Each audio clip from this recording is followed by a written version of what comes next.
Welcome to the Gear Garage Live Show. This weekly YouTube show covers whitewater rafting, river safety, oh God, I lost my paddle, gear, and anything else Zach feels like rambling on about. Well, welcome to another episode of the Gear Garage Live Show. My name is Zach. This is a show I do kind of weekly now. I'm on a weird schedule. We normally do this on Tuesdays, but today's Friday, where I just answer questions that have been submitted during the week. You can ask a question through our website, Whitewater Guidebook. If you go to Gear Garage as under the heading and hit Ask a Question, that's the place. So please ask questions that way. If you ask them to me via Instagram Messenger or email, or you just find me on the street, I'll do my, or if you call me, I'll do my best, but it's very hard to answer questions over the phone, by the way. If you call me, like, what raft should I buy? Oh, it's so complicated. Like how much money do you have? Are you doing overnight trips? Are you doing day trips? Are you doing this? Are you doing that? So it's better if you ask them through this. We can catalog them. We can do the live show. And then if you watch the show live, you can interact and give me feedback. Again, I get very open-ended, difficult questions like, what time of year should I go rafting? Like, oh man, it's so hard to answer. So please ask them through here if you can. But if you ask them other ways, we'll do our best to answer them on the show. So let's get started. We're going to answer a couple of questions and then talk about a blog and wrap this one up. So the first question is, what's the best oar length for running Class 2 rapids in a 15-foot, 6-inch long striker inflatable boat? The boat has a 60-inch span, 6'2" wide beam, and 160-pound outboard motor on the stern. So just so whoever asks this question knows, and everybody knows, I talk about whitewater, which almost doesn't include Class 2. So like when I'm talking about rapids, I'm talking about no motors, rafts, and most of what I'm talking about is like Class 3 and 4, maybe a little bit of Class 5. When it comes to Class 2, my answers are sometimes completely wrong because it doesn't matter that much. My rule of thumb so I want to give you that caveat. You're asking the wrong person, basically. I'm going to tell you my best answer based on what I would do for whitewater, which is Class 3 and 4, or maybe 5. And I take the distance between the oar locks, or whatever you use to attach the oars to the boat, and multiply that distance by 1.63, and that's your oar length. And you can add or subtract half a foot or so based on your own personal oar management skills, feelings about the length of the oars, whatever. So like the other day we did this measurement and we got 9.62, which is just over 9.5 foot, right? So I'm good at oar management. I can manage my oars, and I like longer oars because I like power. So 9.62 for me is 10, like no problem. Right. Well, somebody else likes shorter oars, so they took 9.62 and went 9.5. Cool. I disagree with that. And that boat we had a big tube, so it was off the water a little bit more. So I maybe would go a little bit longer than 9.62, but somebody chose 9.5. That's their choice. So I would say distance between the oar locks times 1.63, and then just add or subtract half a foot based on your own feelings about oar length. That's pretty straightforward. And that's the best answer I can give. But I think you're asking the wrong person because what you have is, I've never seen anything like it, and it's just not something I know about. All right, next question. Whoa, this was long. I'm not going to read this whole thing out loud. If you're listening as a podcast, I'm apologizing because you can't read it. But someone here is using an Aquaglide Touring IK for Class 3-4. I don't know what that is, which means it's probably not super appropriate for whitewater. Our last was on the lower salmon. After spending days sitting in the water, I know it's time for an upgrade. Yep, probably. I recently picked up a Star Outlaw 2 for my son, but so far it's only seen flat water. We've got some whitewater trips planned for June and early July, and I'd love some advice on my new IK. I'm super torn between a few options in order of interest. Okay, and then there's a part at the bottom. I'm 6'2", around 300 pounds, and need an IK that can support me on a 5-night trip. Also curious about the NRS riffle. It looks durable and capable. Yeah, usually I would say NRS kayaks and Star kayaks, which NRS bought Star, so Star is a part of NRS. I'm not going to call them durable. They might be capable, but I'm not going to call them durable. And also an interesting thing is this for Period. Just you or you and your gear. So I'm assuming it's just you. If it's also your stuff at the multi-day, the answer might be a little bit different. But there's a lot of things here. I might just tell you my quick answer, especially like if you're a bigger guy. My quick answer would be, man, I don't know. If cost isn't an issue, if cost is not an issue at all, the Wing Jimbo, but they're a couple $1,000s. Also, gear, you're saying you and your stuff, like your camping gear, your dry bag, like your self-support inflatable kayak. You want something pretty big. So like if cost isn't an issue, I would go Wing Jimbo, but they're probably like at this point $2,500. They're expensive. But that boat is designed to carry some weight and run rivers. It's what we use on the Chetco. I designed it. I love it. Of course, I think it's a great boat, but they're very expensive. The next best thing is probably one of the Air double duckies. I'd probably go with, like, I see here you have the Air Outfitter, the Air Lynx. Yeah, I mean, they're bigger boats. They're stable. You want something pretty big. A River Asher asked about high side. The high side Padillac is an absolute classic. It's what we use for our. Let's see what else high side has. How do I get rid of this? Let's look at a few of these. So let's first look at high side kayak. Man, I can't type today. High side kayak. Let's look at these real quick. The high side Padillac one, absolute classic. If it was just you, I'd probably go with the Padillac one. And I have a couple of these that were brand new in the box still. I'm selling if anybody's interested. But the Padillac 2, which is a double, is maybe what I would go with. This is just a classic. It's stable. It's durable. It rolls well. This is, thanks for being the separate after. This is probably the answer. This is what we use for our commercial guests because it's Hypalon, or maybe, it's probably Hypalon. I'm guessing it's Hypalon. It has a little bit of a twist. It's not too stiff, which when you go into a hole, you want a little bit of twist to keep from flipping. So I think flips are less likely. Big tubes on the side, which help keep it from flipping, make it super stable. I would probably go with the Padillac 2, honestly. As I think about this, solid boat. High side also makes some other ones I don't like. Their K. Let's look at their K2. I'm not a huge fan of this design. It's not that different from the Padillac. I just like the Padillac more. But this is an option as well. You're looking at the airboats, Air Lynx, kayak. Let's bring those up. I'd say this is a close second. What I don't like is the tapered tubes, although I guess the Padillac has that. I think the Padillac has the bigger tubes. I think this is, when I see these, they're a little bit less stable, but they are a little bit more performance. And I think that's the trade-off on kayaks is performance versus stability. This thing is smaller tubes, a little more pointed.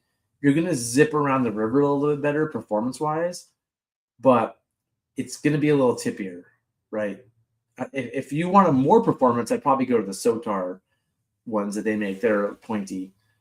I know everybody wants performance, but stability is very nice, especially on an overnight trip, especially with a bunch of gear. Like this kayak, and they probably make this as a 2-person kayak. Again, if you're 300 pounds and you're carrying your gear too, you probably want something like a double kayak and just use it for you. Like put the seat, take a double, throw the seat where you want it, and then put the gear around you. Let's get back to your question here. Okay, Star Outlaw, 5 chambers, drops. I don't like the drop switch floor on those. Their price point's great. Reviews, I'm sure, are fine. But yeah. I'm just gonna say the Star. If cost is an option, this is probably an option. The Lynx 2, great. Outfitter 2, nice back kick, good gear loops, pricey. Where do you think? I don't think that the Outlaw, that the drop stitch floor is gonna be better than the air floors, but I'm not 100% sure. But I didn't realize they had a Lynx in an Outfitter series. Let's find this Outfitter series. The Outfitter 2. This actually looks a little bit more stable.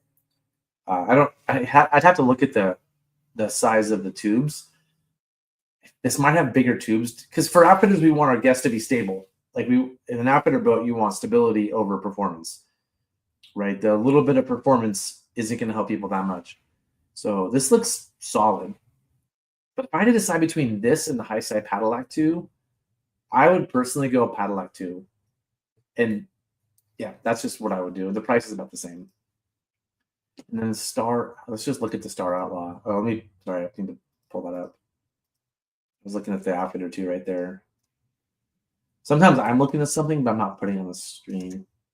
Star Outlaw 2.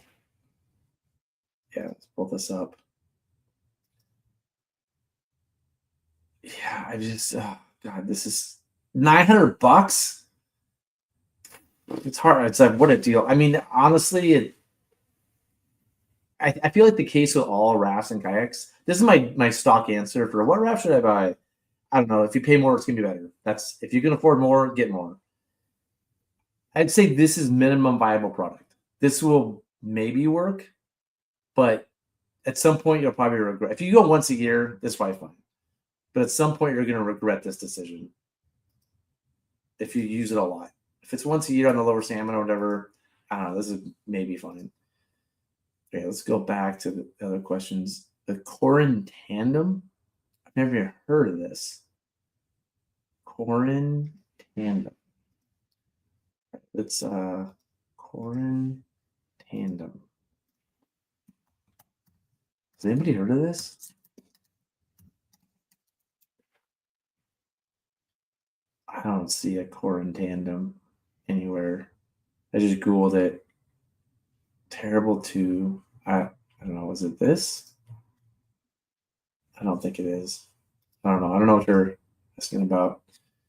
I like the Hands Big Water, but I think I hate on flower. I can't find it, so I have no idea what it is. And then the RMR boats. If you're going to try to save money, I would not go with the NRS. I would go with Rocky Mountain. And I've never used either one of them. Oh, there's also, I just found an option. Let me go back. Let's see. Let's look at this. There's something to consider these nice kayaks. This is similar to the design for the Wing Jimbo. It's really bulbous at the ends. It's got same size tubes all around. This is a good option. I would almost say for you, this is my second favorite option. I mean, it's probably my second favorite option off the high side. The high side is probably better build quality. I think this one is probably PVC. And I really don't like those drop stitch floors. I think you may think they float you higher, but they slide around, they move around. I think they're less durable. I'm not a fan of those those are the drop stitch floors. They just fit in the bottom. They just shove them in the bottom and everything works out. But these things are I like the design. Yeah, again, it's just holes in the floor, and then this drop stitch just puts you up in the air. That's all it's doing. It's a pretty new company, but they do cool stuff. I think I would check out these nights. It's a good option, especially with gear. The problem with all the ones you looked at, pretty much, is they have pointy ends. So if you put a dry bag in the bow and it's pointy end, it's not going to have a lot of flotation up there. It's going to struggle. It's going to bend a little bit. I'm not sure if that makes sense. Where if you have like if you have these big tubes in the front and you rig a dry bag in the front, the big tubes handle that weight really well. Again, pointy kayaks. If you look at all these pointy kayaks, let's look. Oh, sorry, I made a mistake. Everyone, I need to put this. Whenever I click on a button, sometimes it opens up a new window. This is the nice kayak right here. In case you haven't seen it, again, it has these big bulbous bow and stern, which I really like. I think it's a great feature on a kayak. I don't like the pointy ends, especially if you're carrying gear. When you're putting gear in there, you want that bulbous end.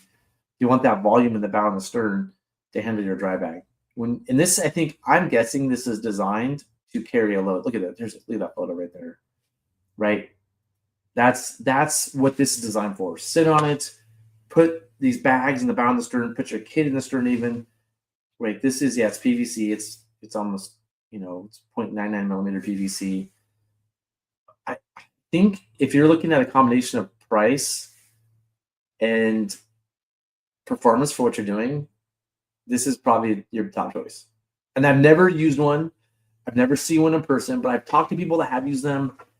From what I know from this company, I would probably go with this. It's not going to be super durable, but definitely more durable than the NRS thing you were thinking about. Okay, so let's go back to, let's look at the RMR boats really quick. RMR inflatable kayak. Okay, so this is the issue I was talking about with all these inflatable kayaks. None of the ones you mentioned were designed to take a person and gear. They were designed for a person, assuming you're doing a day trip or your gear somewhere else. So these pointy bows and sterns, you put a dry bag up there in the bow or the stern, it'll rig in, but it's not going to work great. This one isn't bad because it has similar, if you look at this one, it has similar size tubes all the way around. So this one isn't bad. But when you go with the pointy bow ones, they just don't handle dry bags and gear very well. So, if you're thinking about getting the Star, I definitely, this is about the same price. Definitely go with this over the Star one or the NRS one.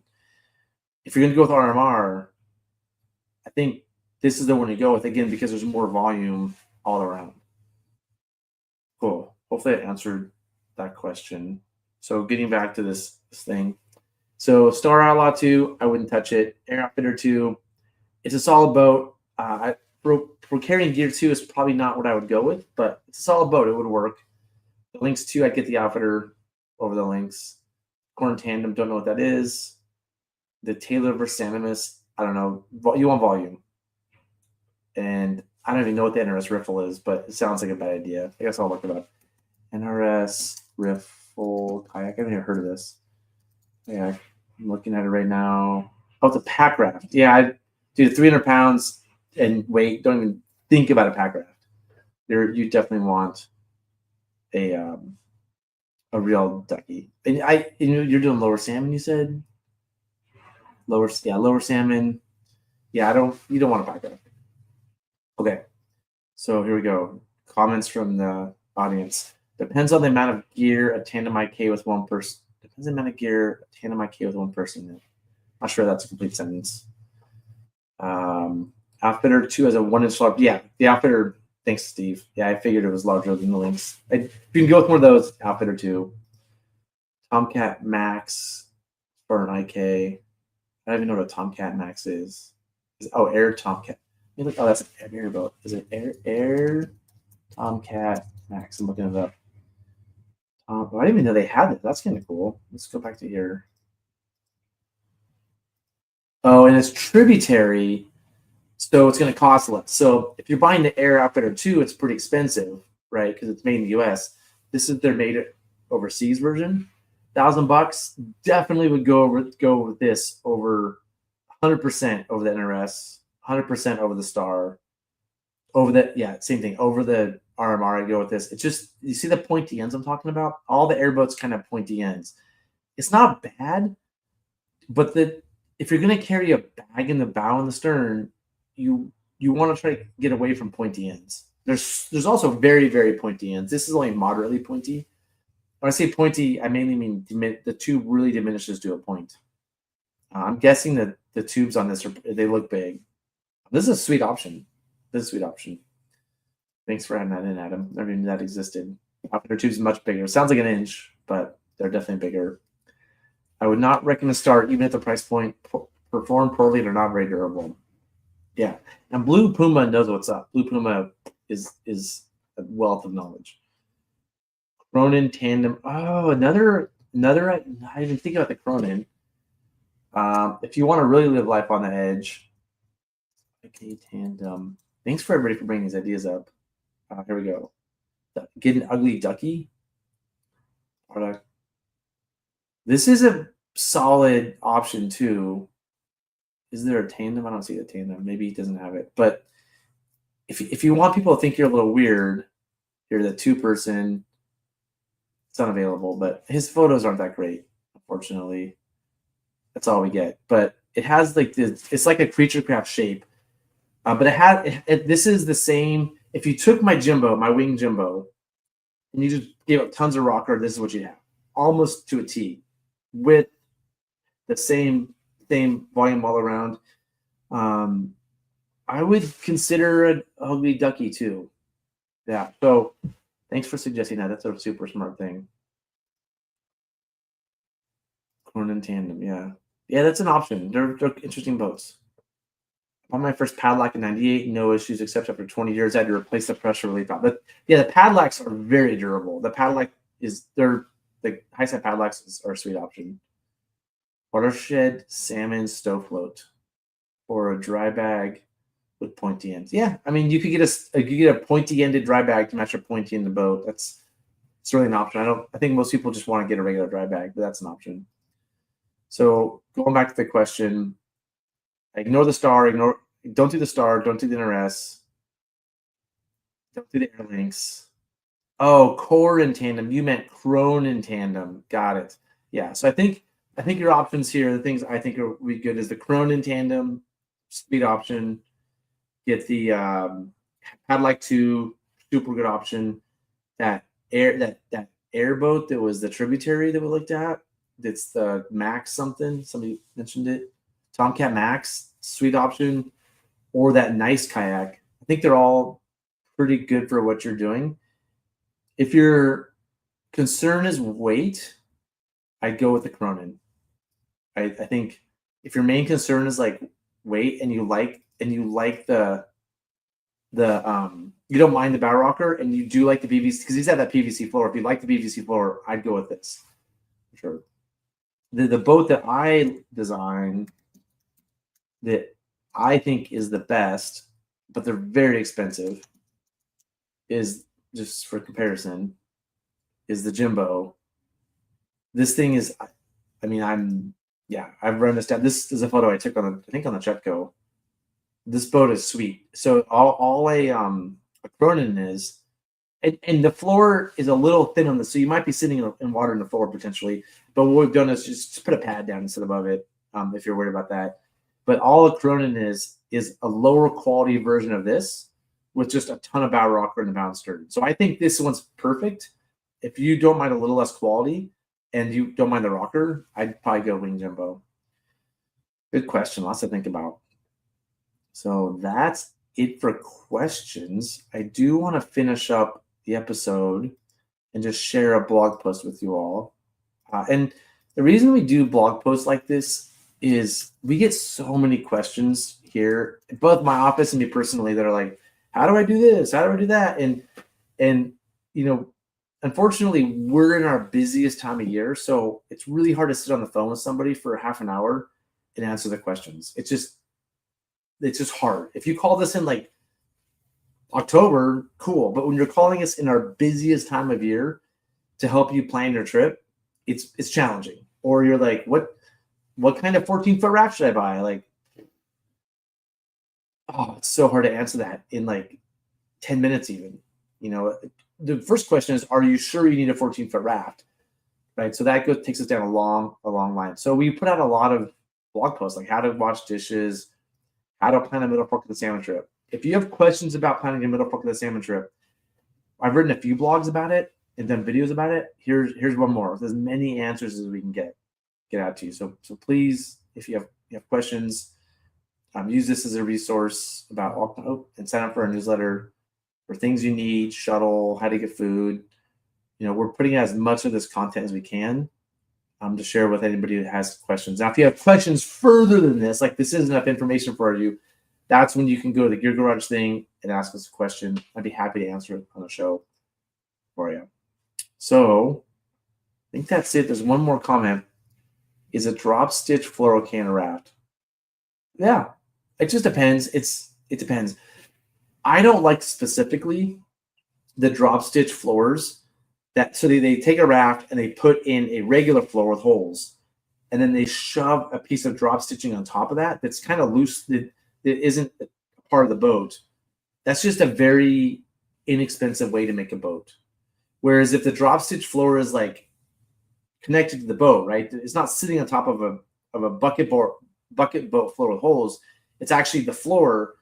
It's a really good floor. There's advantages and disadvantages for sure. I'm not going to get into them right now because it's a whole conversation.